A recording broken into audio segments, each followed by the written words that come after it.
മലയാള സംഗീത ലോകത്തിൻ്റെ അതിരുകൾ കടന്ന് ഇന്ത്യൻ സംഗീതത്തിനും ആഗോള സംഗീത ചിന്തകൾക്കും പുതിയ വഴികൾ തുറന്ന ഒരു മഹാനായ സംഗീത സൃഷ്ടാവ് ശ്രീ ജെറി അമൽദേവ്.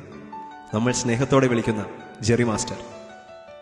സംഗീതം ഇദ്ദേഹത്തിന് ഒരു ആത്മാന്വേഷണമാണ്, ഒരു ജീവിത ദർശനമാണ്.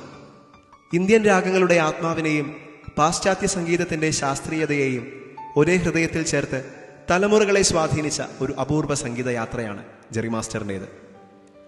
1939 ഏപ്രിൽ 15 വേളിപറമ്പിൽ ജോസഫിൻ്റെയും മേരിയുടെയും മകനായി ജനിച്ച ജെറോം തോമസ് തൻ്റെ 14-ാം വയസ്സിൽ തന്നെ ഒരു പാട്ട് സംഗീത സംവിധാനം ചെയ്ത് സംഗീതത്തിലേക്കുള്ള തൻ്റെ ചുവടുറപ്പിച്ചു.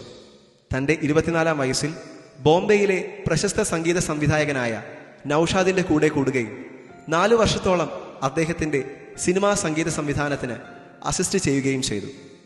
പിന്നീട് USA പ്രശസ്തമായ യൂണിവേഴ്സിറ്റിയിൽ നിന്ന് ബാച്ചിലർ ഓഫ് മ്യൂസിക്കിൽ ബിരുദവും ബിരുദാനന്തര ബിരുദവും അദ്ദേഹം കരസ്ഥമാക്കി. 1980 ഫാസിൽ സംവിധാനം ചെയ്ത മഞ്ഞിൽ വിരിഞ്ഞ പൂക്കൾ എന്ന സിനിമയിലൂടെ മലയാള സിനിമയിൽ അവതാരക സംഗീത സംവിധായകനായി കരിയർ ആരംഭിച്ച ജെറി മാസ്റ്ററിൻ്റെ ഗാനങ്ങൾ മലയാളികളുടെ ഹൃദയത്തിൽ നിത്യചിരകാലം നിലനിൽക്കുന്ന പ്രധാനപ്പെട്ടതായ ഗാനങ്ങളായി മാറി. 75-ലേറെ സിനിമകളിൽ അദ്ദേഹം സംഗീതം നൽകിയിട്ടുണ്ട്. അതിൽ മഞ്ഞിൽ വിരിഞ്ഞ പൂക്കൾ, എന്നെന്നും കണ്ണേട്ടൻ്റെ, എൻ്റെ മാമാട്ടിക്കുട്ടിയമ്മയ്ക്ക്, നോക്കെത്താ ദൂരത്ത് കണ്ണും നട്ട്, ഗുരുജി ഒരു വാക്ക് എന്നിവ പോലുള്ള ചിത്രങ്ങളിലെ ഗാനങ്ങൾ ഇന്നും നമ്മുടെയൊക്കെ ഹൃദയങ്ങളിൽ നിറഞ്ഞു നിൽക്കുന്നതാണ്.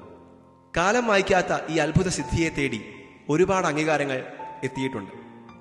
മികച്ച സംഗീത സംവിധായകനുള്ളതും മികച്ച പശ്ചാത്തല സംഗീതത്തിനുമുള്ള കേരള സ്റ്റേറ്റ് ഫിലിം അവാർഡ് 3 തവണ ജെറി മാസ്റ്ററിനെ ലഭിച്ചിട്ടുണ്ട്. സിനിമാ സംഗീത സംവിധാന വ്യവസായത്തിൻ്റെ ഫാസ്റ്റ് ഫുഡ് ശൈലിയിലല്ല, വ്യത്യസ്തമായ താളവും ലയവും ജീവിതത്തിൻ്റെ ആഴത്തെ അനുഭവിപ്പിക്കുന്ന രീതിയിലാണ് ജെറി മാസ്റ്റർ സംഗീതം നിർവഹിച്ചു വന്നത്. ആ കാലത്തെ സിനിമാ സംഗീത വ്യവസായത്തിൻ്റെ മാറ്റങ്ങൾ തന്നെ ദീർഘകാലം സിനിമയിൽ തുടരാൻ തടസ്സപ്പെടുത്തിയിട്ടുണ്ടെന്ന് അദ്ദേഹം സൂചിപ്പിച്ചിട്ടുണ്ട്.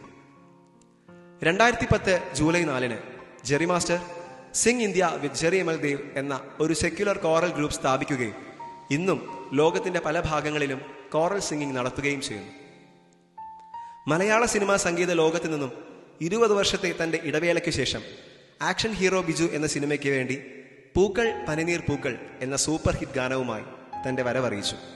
ഇപ്പോൾ ഇന്ത്യക്കകത്തും പുറത്തുമായി പല സ്ഥലങ്ങളിലും മ്യൂസിക് വർക്ക്ഷോപ്പുകൾ നടത്തിയും പല മ്യൂസിക് കോളേജുകളിൽ വിസിറ്റിംഗ് ഫാക്കൽറ്റിയായി പ്രവർത്തിച്ചു film, devotional and secular music ആൽബങ്ങളിൽ സംഗീത സംവിധാനം നടത്തിയും ജെറി മാസ്റ്റർ തൻ്റെ സംഗീത തപസ് തുടരുന്നു. ലോകത്തിൻ്റെ രക്ഷകനെ ഭൂമിക്ക് സമ്മാനിച്ച ഈ ക്രിസ്മസ് ദിനത്തിൽ തൻ്റെ അതുല്യമായ സംഗീതത്തിലൂടെ നമ്മളെ എല്ലാവരെയും വർണ്ണിക്കാനാവാത്ത അനുഭവത്തിലേക്ക് കൈപിടിച്ചുയർത്തുന്ന ശ്രീ ജെറി അമൽദേവിന്, ഞങ്ങളുടെ പ്രിയപ്പെട്ട ജെറി മാസ്റ്ററിന് പൂണിത്തുറ സെന്റ് ജെയിംസ് പള്ളിയുടെ ഹൃദയം നിറഞ്ഞ നന്ദിയും ആദരവും. Thank you Jerry master.